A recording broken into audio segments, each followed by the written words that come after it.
오셔서 참 반갑고 하나님 기뻐할 줄 믿습니다. 많은 사람들에게 있어서 이 현대사회는 어떻게 살아야 할지에 대한 답이 없는 시대처럼 보이기도 합니다. 왜냐하면 정치, 경제, 문화 할 것 없이 이 체제는 우리가 살아가기에는 너무도 복잡한 다양한 그러한 삶이 존재하기 때문에 그렇습니다. 그렇기 때문에 우리가 확신으로 거듭난 하나님의 종들마저도 우리가 이 시대 속에서 우리는 너무도 헤매일 때가 많다는 사실입니다. 그래서 여러분, 교회까지 여파가 미칩니다. 많은 성도들이 능력이 떨어져요. 그러다 보니까 어떻게 보면 교인 같고 어떻게 보면 세상 사람 같고 이런 모습들이 저와 여러분에게 존재한다는 사실입니다. 그러나 저와 여러분은 어떻게 살아야 할지에 대해서 우리는 분명한 답을 갖고 사시기를 주의 이름으로 축복을 드립니다. 당시 야고보 당시의 유대의 그리스도인들은 각종 핍박으로 인해서 그들은 나라 잃은 서름으로 여러 국가에 흩어져 사는 백성들이 됐습니다. 그래서 그들은 하루하루 사는 게 그렇게 쉽지만은 않았습니다. 그들이 항상 존재하는 상황은 항상 고난이고 시험의 연속이었습니다. 그러기에 그들은 한 가지 풀리지 않는 질문을 항상 갖고 있었습니다. 우리가 하나님의 사람들이고 하나님의 자녀임에도 불구하고 왜 우리는 이 상황들이 자꾸 연출되는가? 왜 우리에겐 행복과 기쁨보다도 항상 시련과 고난이라고 하는 것이 항상 주어져야만 하는 것인가? 그렇다면 나는 신앙인으로서 그 어려운 극복하기 힘든 상황 속에 내가 어떻게 살아야만 하는가? 여러분, 그런 생각 안 해봤습니까? 여러분의 삶이 극도로 힘들어지기 시작하면 하나님, 나는 여기에서 어떻게 살아가야 합니까? 라고 우리는 질문할 수밖에 없다는 것입니다. 우리는 신앙인으로서 이 상황에 쓰러지지 않고 내가 어떻게 승리할 건가? 유대인들은 일반적으로 이렇게 생각했습니다. 그들이 고난이, 환난이 찾아오면 그것은 100% 죄의 결과다라고 생각을 했습니다. 그래서 죄에 대해 이들은 하나님의 징벌로 생각했습니다. 그렇기 때문에 유대 그리스도인들에게 있어서 이 고난과 시련은 더욱더 아픈 것이었습니다. 그들 스스로 자괴감을 가졌다는 것이에요. 죄책감. 여러분, 그리스도인이 가장 싸우고 퇴치해야 될 대상이 뭔지 아십니까? 죄책감인 것을 믿기를 바랍니다. 죄책감 때문에 그리스도에 흘리신 그 십자가의 보혈의 공로가 의미가 없어지는 것이에요. 저와 여러분에게는 죄책감을 하나님은 죄에 대한 모든 것을 청산해 주셨습니다. 할렐루야. 아멘 않는 분은 안 믿나 봅니다. 믿기를 바랍니다. 그 믿을 때 여러분 능력이 생기는 겁니다. 그 기도를 하나님은 들어주시는 것이에요. 야고보 사도는 이 잘못된 생각을 바로잡고자 저들의 시련을 넘어서 승리의 삶을 살 수 있도록 하기 위해서 오늘 본문 시련을 이기는 길에 대해 사도 야고보는 우리에게 전해주고 있습니다. 우리가 성공적 삶을 살기를 원한다면 시련을 이기는 길을 알아야 되는 것이에요. 방법을 알아야 된다는 것입니다. 어떤 사람이 여러분 물을 건너간 사람이 있었습니다. 역사상에 여러분 물 위를 걸은 사람이 단 한 사람이 있는데 그게 누군지 아십니까? 네? 예수님, 베드로. 예수님은 빼고 그분은 하나님이시니까 베드로 걸었죠. 예? 그 외에는 있습니까? 없습니까? 없습니다. 어떤 사람이 박수 치며 해주세요. 내가 과학적인 방법으로 물 위를 걷는, 한강을 건너는 방법이 알았다는 거예요. 깨달았다는 거예요. 갑자기. 그게 뭡니까? 그 사람이 하는 얘기가 그겁니다. 네, 물 위를 분명히 걸을 수가 있습니다. 물 위에 한 발을 딱 내딛고 그 발이 빠지기 전에 잽싸게 한 발을 또 내딛으면 건널 수 있을까요? 없을까요? 참 여러분 그걸 모르십니까? 건널 수 있잖아요. 할렐루야? 안 믿어지시죠? 그죠? 여러분 이론적으로는 건널 수 있잖아요. 잽싸게 빠지기 전에 건너면 당연히 되죠. 여러분 동물의 왕국에서 여러분 그 도마뱀 봤습니까? 귀 이만한 거? 우와 막 하면서 하는 거 보면 그 도마뱀은 얼마나 빠른지 건너더라고. 그죠?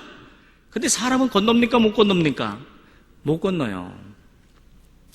못 건너는 게 여러분 진리입니다. 할렐루야. 그게 진리라니까요. 건널 사람 건너보십시오. 못 건너는 겁니다. 삶에 대해 닥치는 우리의 시련도 마찬가지라는 겁니다. 인생에 있어 우리의 이 시련은 여러분 피할 수 있는 방법이 있다 없다? 없다는 겁니다. 그렇다면 여러분 우리는 답이 나오는 겁니다. 모든 인생이 당하는 문제라면 우리는 어떻게 해야 돼요? 이 시련을 피할 길이 없다는 사실이 되는 거예요. 그러므로 여러분 이 시련을 우리는 받아들여야만 된다 하는 것입니다. 여러분 여기 군포에 가면 수리고등학교라고 있더라고요. 어저께인가 TV 나오더라고요. 이름도 알려지지 않았던 한 소녀 피겨 스케이팅 선수가 하나 있었습니다. 그 소녀는 그거를 너무도 사랑했습니다. 누굽니까? 김연아라고 하는 학생이에요. 그 학생은 피겨를 사랑했고 좋아했습니다. 그 집안은 잘 살지를 못했습니다. 이게 처음에 선수용 사전료는 150만 원이래요. 근데 김연아는 얼마나 험하게 막 열심히 탔는지 한 달이면 그 피겨 구두가 다 떨어진대요. 그래서 엄마가 보니까 테이프로 막 칭칭 감아서 그렇게 쓰더라고. 그런 열악한 환경에서 그는 그만둘 수도 없었습니다. 왜 그랬어요? 그는 피겨를 사랑했고 좋아했기 때문에 그렇습니다. 신문에 보니까 미국에서 어떤 기관에서 조사를 했습니다. 가장 성공한 성공자 중에 한 사람으로 김연아가 등극되더라고요. 근데 이 김연아가 2009년도 한 해 벌어들인 수입이 98억이랍니다. 할렐루야. 성공했죠? 전 죽었다 깨어나도 그 돈 만져보지 못할 겁니다. 근데 김연아는 만졌더라고. 그는 세계가 주목하는 인물이 됐습니다. 김연아의 여러분 왜 김연아가 이렇게 유명해졌냐면 그 김연아의 독특한 남도 흉내낼 수 없는 그 3턴이라고 하는 게 있다고 그래요. 그 연습을 어떻게 하나 봤더니 코치가 줄을 매갖고 김연아를 공중에 띄웁니다.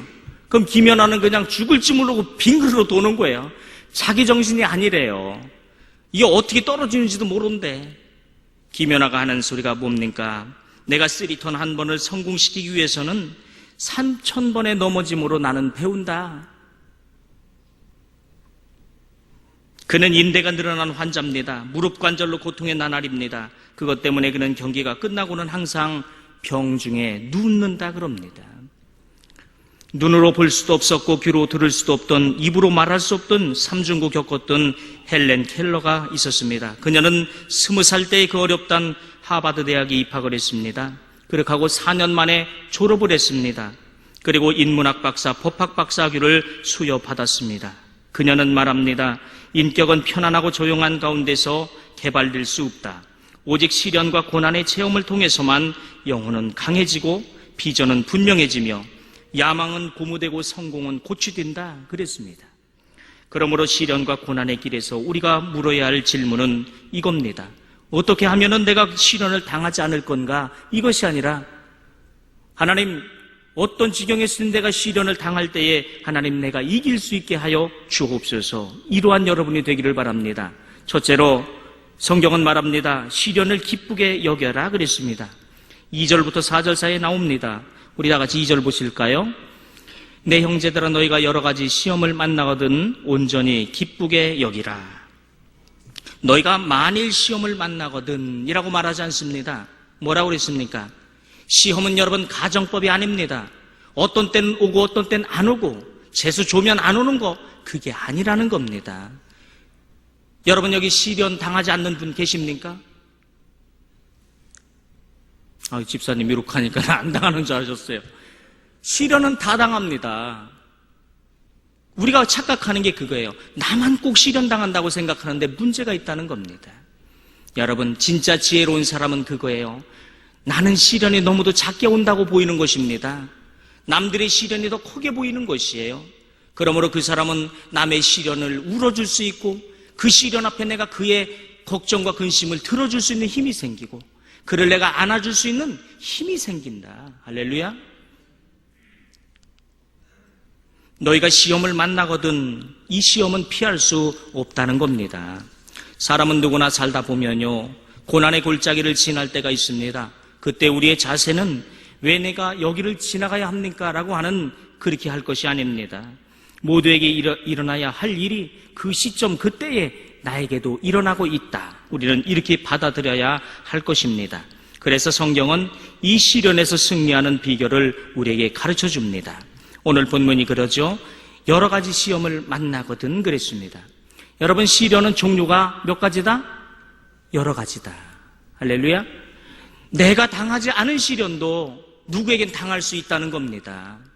누가 당하는 시련이 곧 내 시련은 아니더라는 겁니다. 시련은 여러분 여러 가지 색깔을 갖고 있습니다. 강도가 틀립니다. 이 프로테이지가 틀립니다. 어떤 사람은 돌만 던져도 죽는 사람이 있고, 어떤 사람은 아무리 무거운 짐을 져도 거뜬히 지는 사람이 있습니다. 색깔이 틀리고 양상이 틀린 거예요. 그러므로 여러분, 시련이 작아 보인다고 그 형제의, 그 자매의 그 시련을 우습게 여기지 말라는 겁니다. 왜요? 그에게는 하나님이 주는 가장 무거운 짐일지도 모르기 때문에 그런 거예요. 시련의 양상이 어떻게 다릅니까? 어떤 사람은 물질 때문에 고민합니다. 어떤 사람은 사랑 때문에 죽으려고 그래. 어떤 사람은 자기가 못 배운 그 자괴감 때문에 굉장히 졸렬한 인생을 살기도 합니다. 사람 문제 때문에, 자식 문제 때문에, 부부 문제 때문에 풀 수 없는 고난과 시련을 걷는 사람도 얼마든지 있습니다. 고난당할 때 우린 왜 내가 이런 고난을 당해야 합니까? 라는 생각이 들게 되는 것이에요. 억울하고 실망과 낙담이 듭니다. 그러나 하나님은 고난을 온전히 기쁘게 여기라고 오늘 말씀합니다. 이 말의 뜻은 무엇입니까? 니들이 고난을 즐겨라. 고난을 항상 너희들이 그렇게 즐거움으로 여겨라. 이 얘기가 아닙니다. 여러분, 그 사람은 병자입니다. 고난이 찾아오면 당연히 고난에 그냥 고개 숙이고 따라가는 사람들이 있어요. 그 사람은 노예의 근성이 있는 사람이에요. 그 사람은 성공을 맛보지 못하는 사람이에요. 성공을 꿈꾸지도 않습니다. 여러분, 하나님은 우리에게 대장으로 만들어주셨음을 믿습니까? 세상을 여러분 좌우하고 통치할 자로 만들어준 걸 여러분 믿냐고요. 여러분 모두가 믿기를 바랍니다. 그래야 여러분 자녀의 권세를 가지고 하나님 앞에 나아갈 수 있는 힘이 있고 그 축복을 우리는 받아 누릴 수 있게 되더라 하는 것입니다. 고난을 이기는 길은 고난을 우리는 긍정적 자세로 수용하라는 것입니다. 어차피 피할 수 없다면 전공법을 써서 그것을 뚫고 가라는 것입니다. 저도 목사지만요, 사실은 이게 쉬운 얘기가 아니잖아요.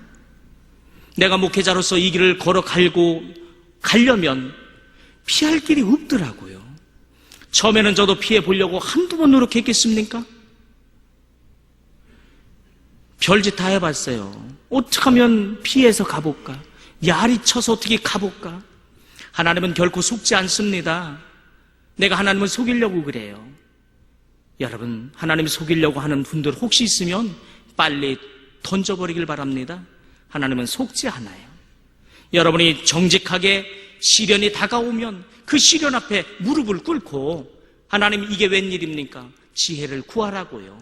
그렇게 하고 그 지혜를 통해서 극복해서 하나님이 주실 축복을 받아 누리는 그런 여러분 되기를 바랍니다. 고난엔 여러분 목적이 있음을 볼 때 우리는 적극적으로 이 고난을 수용할 수가 있는 것입니다. 야고보 사도는 3절에서 그럽니다. 고난을 믿음의 시련이다 라고 말을 합니다. 시련은 여러분 연단이란 뜻입니다. 연단은 뭡니까?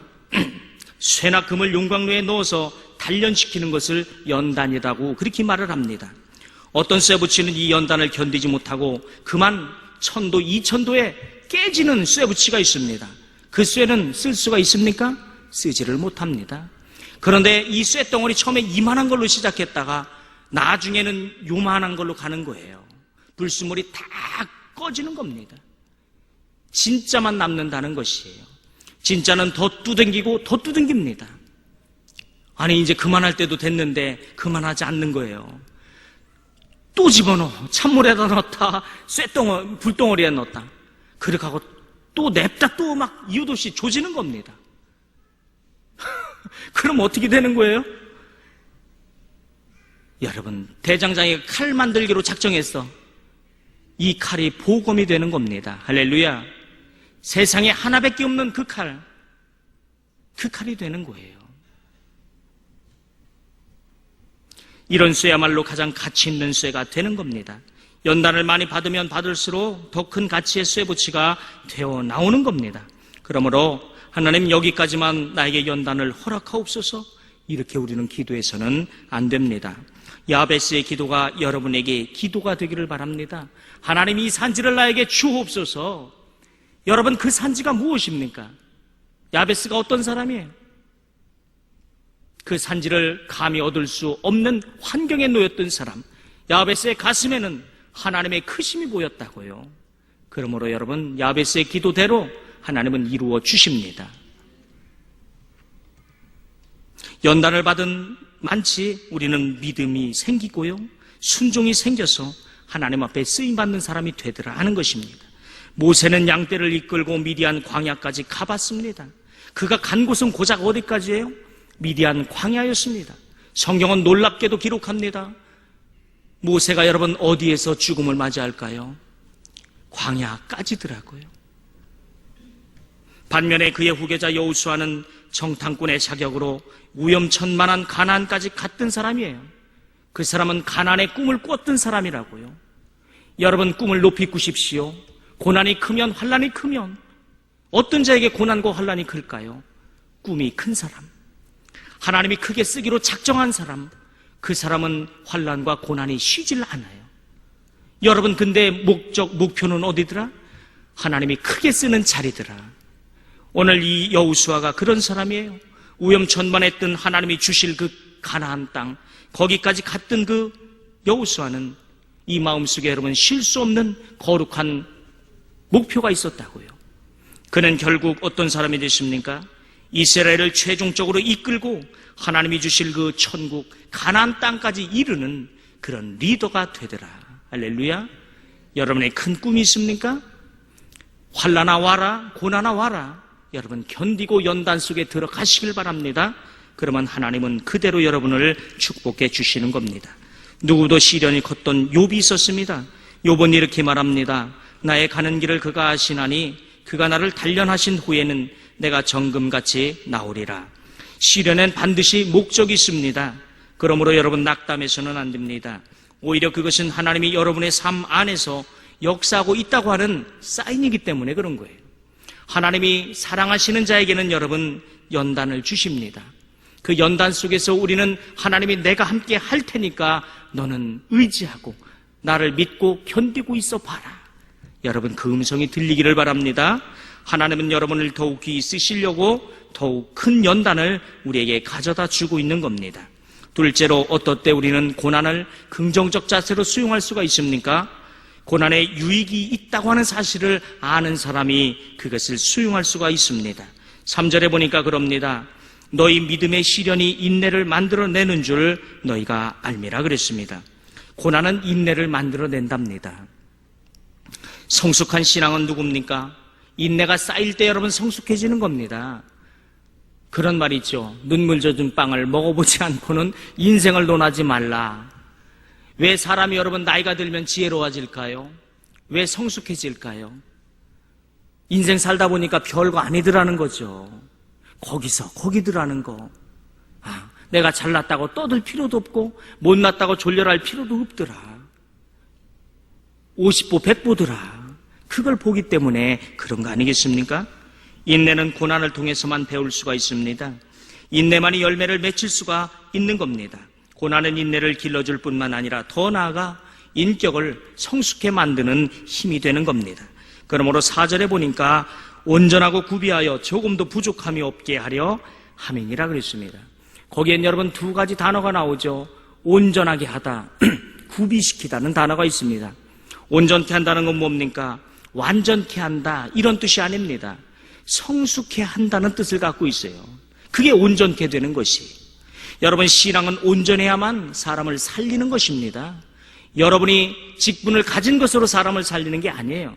내가 하나님 앞에 이 신앙의 성숙함, 이 사랑에 눈물 젖은 것 같은 그 농도 짙은 주의 사랑, 그것이 나로 인해 성숙으로 드러날 때에 생명을 우리가 살릴 수 있게 되더라. 여러분이 그런 성숙한 신앙인이 되기를 바랍니다. 구비한다는 말은 뭡니까? 갖춘다는 말입니다. 뭘 갖춰요?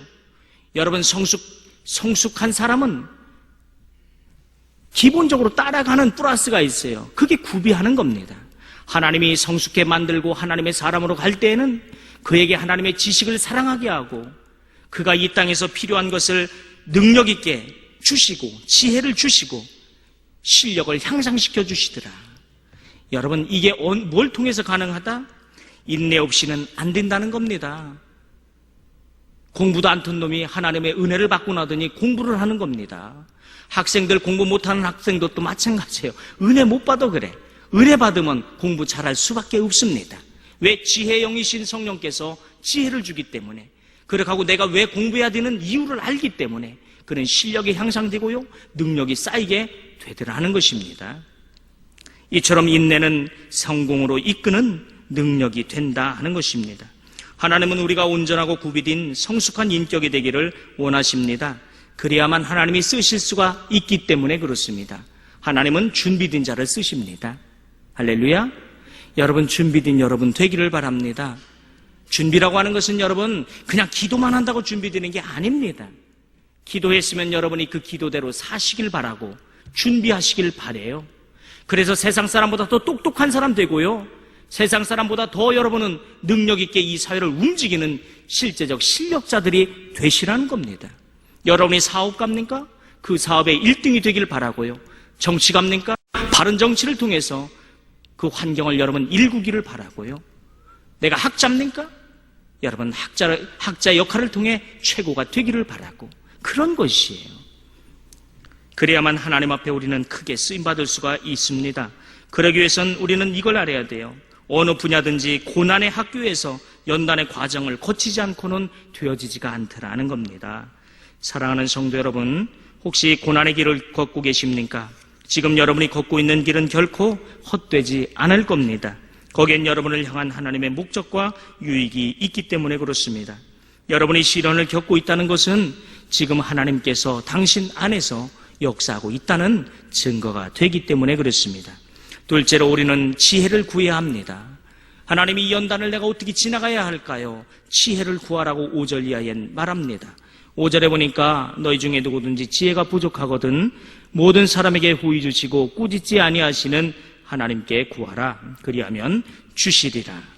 고난 당할 때에 우리는 고난 자체만 몰두하기 때문에 잘못된 판단과 결단을 내릴 때가 있다는 것입니다. 성경은 말합니다. 너에게 고난이 왔느냐? 잠잠할지어다. 왜 잠잠하라고 그래요? 기도하라는 얘기입니다. 고난이 오면 많은 사람은 분주합니다. 사람 찾아다니고요, 고난당하면 꼭 승냥이처럼 막 정신없이 다닙니다.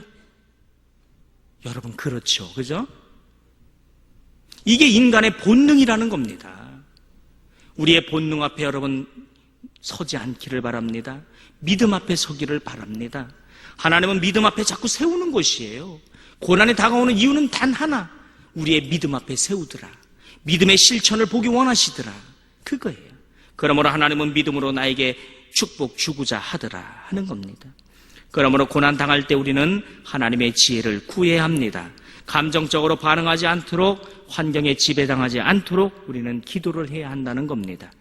너희에게 고난이 찾아오거든 너희는 기도하라 그랬습니다. 여기엔 여러분 순서가 있더라고요. 고난이 찾아오게 되면 하나님은 기도시킵니다. 기도를 통해 우리가 뭘 구하길 원해요? 지혜를 구하길 원해요. 여러분, 내가 헤쳐나갈 수 있는 일이라면 이게 시련일까요? 아니에요. 내가 헤쳐나갈 수 없을 때 시련이라고 하는 것입니다. 그때 나는 갈 수 없기 때문에 누가 이 길을 허락했다? 하나님이 허락하시더라.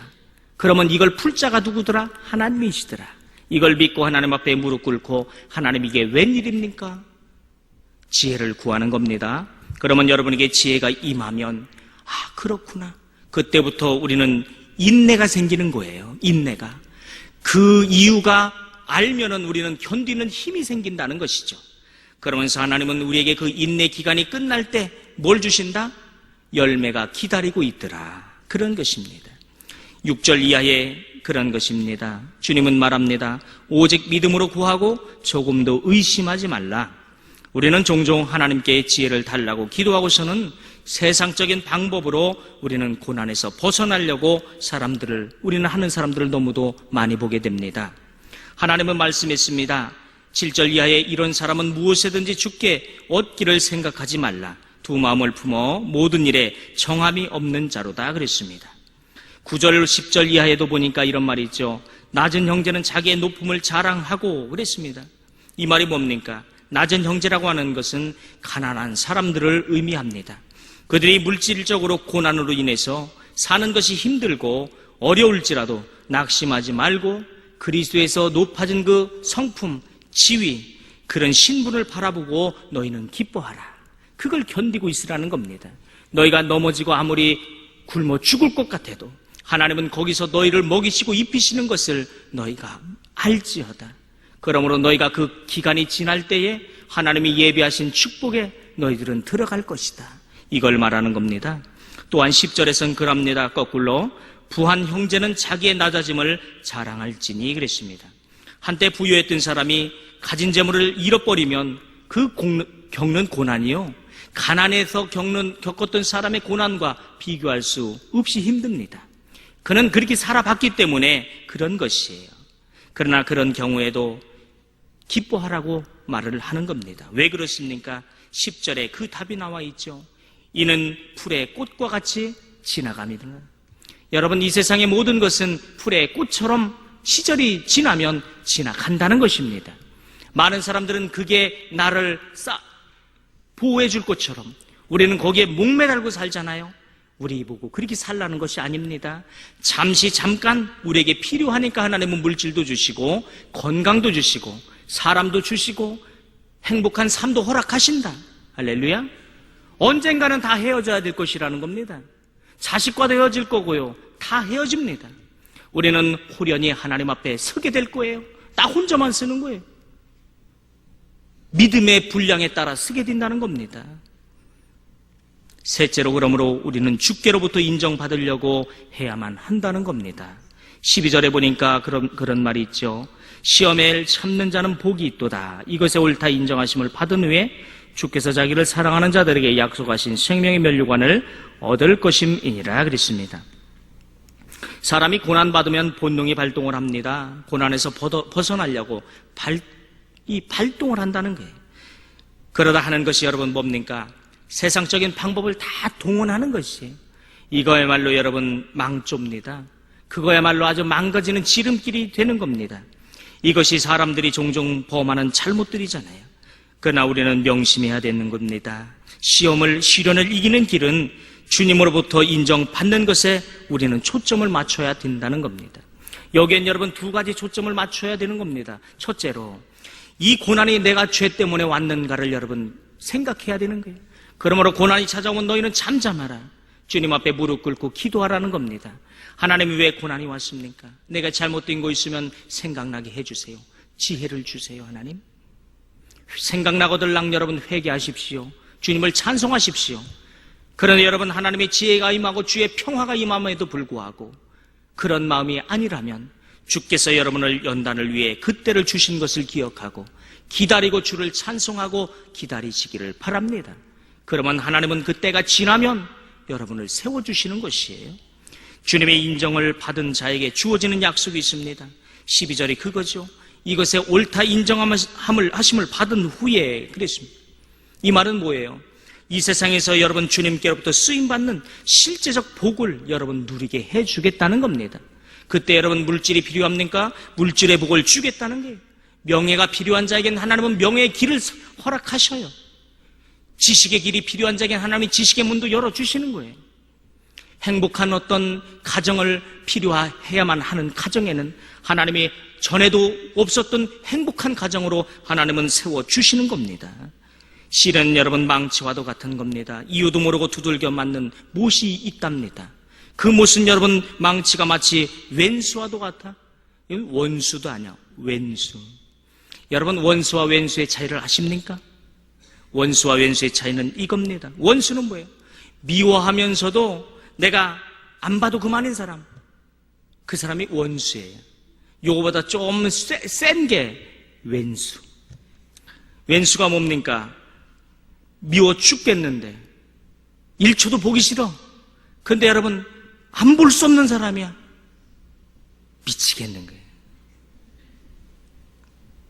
여러분의 왼수가 누굽니까? 누구는 그러더라고요. 우리 남편, 우리 자식. 여러분 사랑하시길 바랍니다. 망치와 못은 목수의 손에 있다는 사실입니다. 목수는 무슨 뜻이 있기에 망치와 못을 들고 두드리기 시작을 하는 겁니다. 뭔 뜻이 있기 때문에. 못이 목수의 뜻에 순복하면, 그리고 목수가 괜히 망치를 휘두르지 않는다는 것을 알면 불평하거나 낙심하지 않을 겁니다. 하나님은 우리를 빚으시고 깨우치시면서 성숙해 하기 위해서 시련의 망치를 하나님은 우리 삶 가운데 사용을 하십니다. 그분의 주권에 여러분 자신을 맡겨야 하는 겁니다. 믿고 맡겨야 한다는 것입니다. 여긴 그래서 믿음이 커야 되는 겁니다. 그럴 때 여러분은 하나님의 인정을 받게 될 것이다 그랬습니다. 시련은 대인을 만든다는 말이 있습니다. 인내는 쓰다, 그러나 그 열매는 달다는 명언도 있습니다. 여러분, 우리 삶에서 여러분 혹시 시련 중에 있는 사람들이 있습니까? 고난의 길을 겪고 있는 사람이 있습니까? 그렇다면 사랑하는 여러분, 적극적 자세로 피할 수 없다면 받아들이시고 전공법을 통해서 믿음으로 여러분 뚫고 나가시기를 바랍니다. 그리고 기도 가운데 하나님의 지혜를 구하십시오. 기도하는 사람이 되라는 겁니다. 그렇게 하고 둘째 뭐합니까? 주님의 인정받으려고 그 기도 속에서 노력하시라는 겁니다. 하나님의 음성이 듣고자 하고요, 하나님의 지혜를 구하고자 하라는 것입니다. 내가 거기서 죽고자 하라는 겁니다. 그러면 하나님은 반드시 해결해 주신다. 그리고 이것에 옳다 인정하심을 받은 후에 여러분에게 만 가지의 축복이 임하게 되더라 하는 것입니다. 사랑하는 여러분, 여러분에게 그러한 삶을 통해서 하나님 앞에 옳다 인정함을 받고 하나님의 교회에 여러분의 삶 가운데 하나님의 빛과 하나님의 그 영광을 날마다 여러분 높이 영광 돌리는 여러분의 삶이 되기를 주의 이름으로 축복드립니다. 살아계신 좋으신 아버지 하나님, 우리 삶 가운데